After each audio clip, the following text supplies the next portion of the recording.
සේවනය නෙමෙයි වැරදි කාම සේවනය කියන්නේ ළමයි පවරාදීමකින් තොරව පාවා දෙනවා කියන්නේ මේ තේරෙනවද මේ බාර දෙනවා දැන් රජුට තියෙන අන්තපුරයක් ඒක වැරදි කාම සේවනය නෙමෙයි රජාගේ නීතිය පාරේ යනකොට දැක්කොත් ගෑනු කෙනෙක් ලස්සන කෙනෙක් අන්තපුරයට කියලා කියනවා එච්චරයි ඒක නීතිය ඊට පස්සේ ඒ නීතියට එකඟ වෙනවා. එතකොට එයාගේ ඒ ගෑනු ළමයිගේ අම්මා තාත්තා කැමැත්තෙන් ගිහින් අන්තපුරයට බාර දෙනවා. ඊට පස්සේ ඒක වැරදි කාම සේවනය නෙමෙයි.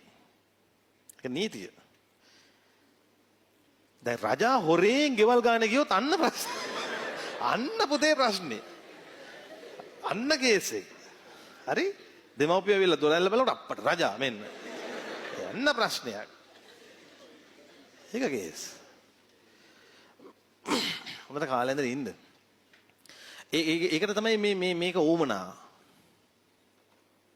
හරි දැන් ඔයාලා ඔය හීන දකින වාහන ඔක්කොම වගේ මම පැදලා තියෙනවා.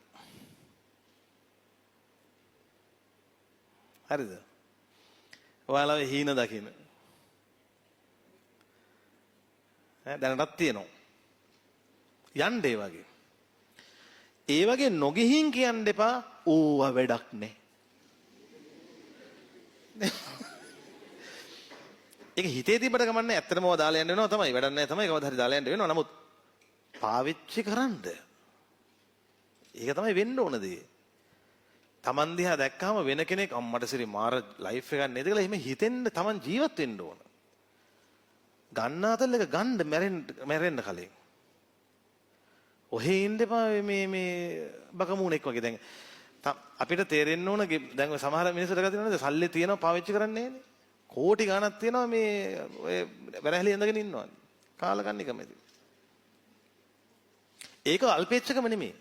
මොකද අල්පේච්ඡයි කියන්නේ? අල්පේච්ඡයි කියන්නේ හිඟන්නෙක් වගේ ඉන්න එකද? ඒතකොට යකෝ හොඳම අල්පේච්ඡ හිඟන්නු ටිකනේ. අල්පේච්ඡ කියන්නේ තමන්ගේ ඇතුලේ තියෙන ಗುಣධර්ම එළියට නොකිය ඉන්න කෙනාට. මම මෙහෙමයි ඔයාලා දන්නේ නැනේ මම මෙහෙම කරා මම මේ වගේ මං හොඳයිනේ අන්න ඒ වගේ අර කියන්නේ අපි දායකුන් නැද්ද ප්‍රතිපලියට වගේ අහන්නේ අල්පේච්ඡයි කියන්නේ තමන්ගේ ඇතුලේ ගුණය එළියට පෙන්වන්නේ නැහැ නිහඬව ඉන්නවා දැන් හැමදේම පටලවගෙන තියෙන මේ වචන වල තේරුමක් දන්නේ අපේ උන් අල්පේච්ඡයි කියලා හිතන් ඉන්නේ හිඟා කන එක ඒක නෙමෙයි බං අල්පේච්ඡයි කියන්නේ. සල්ලි පාවිච්චි කරහල්ලා. හොඳට හම්බ කරහල්ලා. කෝටිපතියෝ වෙන්න. හොඳ යාන වාහන වල යන්න. ඔය ගමේ ගොඩේ ගුරු පාරේ හොඳ වාහන වල යන්න. හරිද? පුළුවන් නම් ගිහින් හොඳ නායකයෝ වෙලා දේශපාලන නායකයෝ වෙලා ගමට තාර ටික දාලා දෙන්න. මිනිස්සුන්ට රසා ටික අරන් දෙන්න. අන්න චරිත.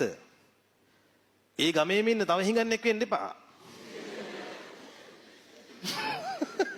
මොන කරුමයක්ද මේ හොඳට හම්බ කරහන් හොඳට මහන්සි වෙන්න හොඳට දියුණු වෙන්න හැබැයි දැනගෙන ඉන්න මේ ඔක්කොම දවසක දාලා යන්න වෙන බව ඒක දැනගෙන කරන්න දැනගෙන පාවිච්චි කරන්න දාලා යන්න වෙනවනේ දැන් මම හෙට මරුණොත් ওই වාහන ඔක්කොම පදින වෙන කෙනෙක්නේ මන් දන්නේ කවුද කරන්නේ